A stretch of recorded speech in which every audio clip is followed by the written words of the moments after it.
Hi മക്കളെ, welcome back to learners. നമ്മുടെ ഓണപരീക്ഷയ്ക്ക് ചോദിക്കാൻ സാധ്യതയുള്ള ഒരു ഇമ്പോർട്ടന്റ് ക്വസ്റ്റ്യൻ ആണ് നിങ്ങൾ ഈ സ്ക്രീനിൽ കാണുന്നത്. അതായത് നിങ്ങൾക്കറിയാലേ വില്ലസിന്റെ ചിത്രം നിങ്ങൾ പഠിച്ചിട്ടുണ്ട്, അതുമായി ബന്ധപ്പെട്ട കാര്യങ്ങളും പഠിച്ചിട്ടുണ്ട്. അപ്പോൾ ക്വസ്റ്റ്യൻ നമുക്ക് നോക്കാം. Examine the illustration given below and answer the following questions. Okay, 3 മാർക്കിന്റെ ചോദ്യമാണ്. അതിൽ ഈ ഒരു ചിത്രം നൽകിയിട്ടുണ്ട് അല്ലെ, ഇവിടെ ഐന്നും മാർക്ക് ചെയ്ത് കഴിഞ്ഞിട്ടുണ്ട്. അതിൽ first question state the function of the blood capillaries shown. രണ്ടാമത്തെ question identify the part labelled as I and describe the function. മൂന്നാമത്തെ question how does the illustrated part increase the efficiency of absorption of the small intestine. എടാ മക്കളെ, നിങ്ങൾ ഓണപരീക്ഷയ്ക്ക് sure ആയിട്ടും പഠിച്ചു വെക്കേണ്ട ഒരു ചിത്രമാണ് ഈ പറഞ്ഞ ചിത്രം. ഓക്കെ, വില്ലസിന്റെ ചിത്രം. അപ്പൊ നമുക്കത് ഡീറ്റെയിൽ ആയിട്ട് നോക്കാം. ഇവിടെ ശ്രദ്ധിക്കൂ, സ്മോൾ ഇൻറ്റെസ്റ്റൈൻ എന്ന് പറഞ്ഞ ടോപ്പിക്കിലാണ് അത് വരുന്നത് അല്ലെ. നമ്മൾ ആദ്യമേ ക്വസ്റ്റ്യൻ കണ്ടു, അതുമായി ബന്ധപ്പെട്ട എല്ലാ ടോപ്പിക്കും നിങ്ങൾ പഠിച്ചു വെക്കാൻ ശ്രമിക്കുക. കാര്യം ഇത്തവണ നിങ്ങൾക്ക് സ്റ്റേറ്റ്മെന്റ് ടൈപ്പ് ക്വസ്റ്റ്യൻസ് വരാം, അല്ലെങ്കിൽ മറ്റു പല അസേർഷൻ റീസൺ ടൈപ്പ് ക്വസ്റ്റ്യൻസ് വരാം. അപ്പൊ എങ്ങനെ വന്നാലും നിങ്ങൾ ടെക്സ്റ്റ് ബുക്കിലെ ഈച്ച് ആൻഡ് എവറി ലൈൻ നിങ്ങൾ പഠിച്ചു വെക്കണം. എങ്കിൽ മാത്രമേ നിങ്ങൾക്ക് നല്ല മാർക്കിലേക്ക് എത്താനായിട്ട് പറ്റുള്ളൂ. ഓക്കെ, സോ നമുക്ക് നോക്കാം. സ്മോൾ ഇൻറ്റെസ്റ്റൈനിൽ absorption of simple nutrients. Okay, simple ന്യൂട്രിയൻസിന്റെ അബ്സോർപ്ഷൻ നടക്കുന്നത് എവിടെ വെച്ചിട്ടാണ്? യെസ്, നിങ്ങൾക്കറിയാം, സ്മോൾ ഇൻറ്റെസ്റ്റൈനിൽ വെച്ചിട്ടാണ്.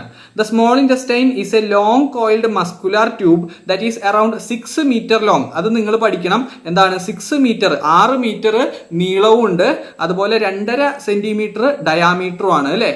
2.5 സെന്റിമീറ്റേഴ്സ് ഇൻ ഡയാമീറ്റർ. അത് പഠിക്കുക. നിങ്ങൾ ആ ലെങ്ത്തും അതുപോലെ തന്നെ അതിന്റെ ഡയാമീറ്ററും പഠിക്കുക.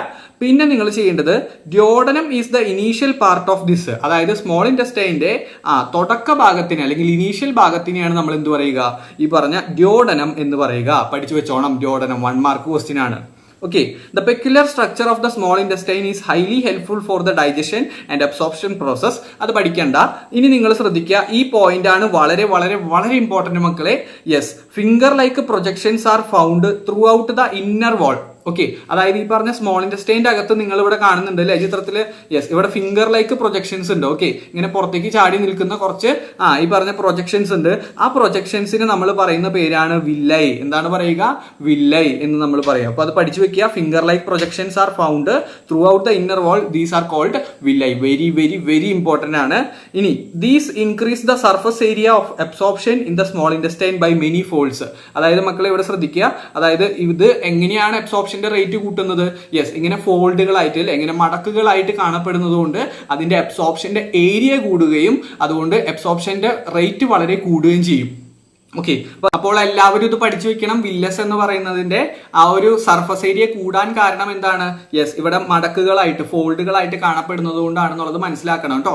Very very very very important ആണ്. സബ് ക്വസ്റ്റ്യൻസ് ആയിട്ട് നമുക്ക് ചോദിക്കാൻ സാധ്യതയുണ്ട്. പിന്നെ നിങ്ങൾ ഈ പറഞ്ഞ ചിത്രം നോക്കുക. ഈ ചിത്രത്തിൽ നമുക്ക് 3 ഭാഗങ്ങളാണ് പഠിക്കാനുള്ളത്. അതിൽ 3 ഭാഗങ്ങൾ നമ്മൾ ഓരോന്ന് പറയുന്നുണ്ടാവും. Okay, single layered epithelial cells, പിന്നെ ബ്ലഡ് കാപ്പിലറീസ്, പിന്നെ അതുപോലെ ഈ താഴെ കൊടുത്തിട്ടുള്ള പച്ച കളർ സാധനം, അതാണ് ലാക്റ്റിയൽ എന്ന് പറയുന്നത്. അതാണ് നമുക്ക് പരീക്ഷയ്ക്ക് ചോദിക്കാൻ സാധ്യത. ലാക്റ്റിയൽ നിങ്ങൾ നോട്ട് ചെയ്ത് വെച്ചോ. താഴെ ഈ ഒരു പച്ച കളറിൽ കൊടുത്തിട്ടുള്ള ഇങ്ങനെ മുകളിലേക്ക് പോയിട്ട് താഴേക്ക് വരുന്ന ഭാഗമാണ് ഇത് ലാക്റ്റിയൽ എന്ന് പറയുന്നത്. ഓക്കെ, അപ്പൊ ലാക്റ്റിയലിന്റെ പ്രത്യേകത നിങ്ങൾ പഠിച്ചു വെക്കണം. ലാക്റ്റിയലിന്റെ പ്രത്യേകത ഇത്രയേ ഉള്ളൂ. It is the branch of lymph vessel. Okay, lymph വെസലിന്റെ ഒരു ബ്രാഞ്ച് ആണ്. അതല്ല ഇമ്പോർട്ടന്റ്, ഇതാണ് important. Okay, absorbs fatty acid and glycerol into the lymph. ലിംഫിലേക്ക് ഫാറ്റി ആസിഡിനെയും ഗ്ലിസറോളിനെയും വലിച്ചെടുക്കുന്നു. അതാണ് ലാക്റ്റിയലിന്റെ ഫംഗ്ഷൻ. അത് പഠിച്ചു വെച്ചേക്കാം. ഓക്കെ, അതുപോലെ തന്നെ ബ്ലഡ് കാപ്പിലറീസിന്റെ ഒക്കെ ഫംഗ്ഷൻ ചോദിക്കാൻ സാധ്യത കുറവാണ്, എങ്കിലും പഠിച്ചു വെച്ചേക്കുക. Absorbs glucose, fructose, galactose and amino acid. ഈ സാധനങ്ങൾ പഠിച്ചു വെക്കാനായിട്ട് ശ്രമിക്കുക. ഓക്കെ, ഞാൻ പറഞ്ഞു ഏറ്റവും കൂടുതൽ നമുക്ക് ചോദിക്കാൻ സാധ്യത ഈ പറഞ്ഞ ലാക്റ്റിയലിന്റെ ബേസ് ചെയ്തിട്ടാണ്. ലാക്റ്റിയൽ നിങ്ങൾ മാർക്ക് ചെയ്യാനും കൂടി അറിയണം. ഓക്കെ, അപ്പൊ നമുക്ക് ക്വസ്റ്റ്യനിൽ നൽകിയിരിക്കുന്നത് എന്തായിരുന്നു? യെസ്, ഇവിടെ നൽകിയിരിക്കുന്നത് ഐ എന്ന് പറഞ്ഞിട്ട് ഈ പറഞ്ഞ പച്ച സാധനമാണ് കൊടുത്തിരിക്കുന്നത്. ഓക്കെ, നിങ്ങളൊന്ന് സൂം ചെയ്ത് നോക്കി കഴിഞ്ഞാൽ നിങ്ങൾക്ക് മനസ്സിലാവും. ഈ പറഞ്ഞ പച്ച കളർ എന്ന് പറയുന്നത് എന്താണ്? ലാക്റ്റിയൽ ആണ്. ലാക്റ്റിയൽ എന്താണ് അബ്സോർബ് ചെയ്യുക? ഫാറ്റി ആസിഡിനെയും ഗ്ലിസറോളിനെയുമാണ് അബ്സോർബ് ചെയ്യുക എന്നുള്ളത് മനസ്സിലാക്കി വെക്കുക. Okay, yes. അപ്പൊ first question state the function of the blood capillaries. Blood കാപ്പിലറീസിന്റെ ഫംഗ്ഷൻ ചോദിച്ചിട്ടുണ്ടായിരുന്നു. അത് നിങ്ങൾ ഇവിടെ കൃത്യമായിട്ട് നിങ്ങളുടെ ഈ പറഞ്ഞ ടെക്സ്റ്റ് ബുക്ക് നോക്കിക്കഴിഞ്ഞാൽ കൃത്യമായിട്ട് കിട്ടും. ഓക്കെ, അപ്പൊ ഒരു കാരണവശാലും നിങ്ങൾ സ്കിപ്പ് ചെയ്യരുത്. Very very very very important question ആണ് ഇത്. ഈ പറഞ്ഞ വില്ലസിന്റെ ചിത്രം. ഈ ചിത്രം എന്താണെന്ന് ചോദിച്ചു കഴിഞ്ഞാൽ വില്ലസ് ആണെന്നുള്ളതും നിങ്ങൾ തെറ്റിക്കാതെ ഉത്തരം എഴുതണം. Okay, yes. അപ്പൊ അടുത്ത ക്വസ്റ്റ്യനും അടുത്ത കൺസെപ്റ്റുമായിട്ട് നമ്മൾ ഉടനടി തന്നെ വരുന്നുണ്ട്. ചാനൽ സബ്സ്ക്രൈബ് ചെയ്യാത്തവരുണ്ടെങ്കിൽ കൃത്യമായിട്ട് സബ്സ്ക്രൈബ് ചെയ്ത് വെച്ചോളൂ കേട്ടോ. ഓക്കെ, അടുത്ത ക്വസ്റ്റ്യൻ ആയിട്ട്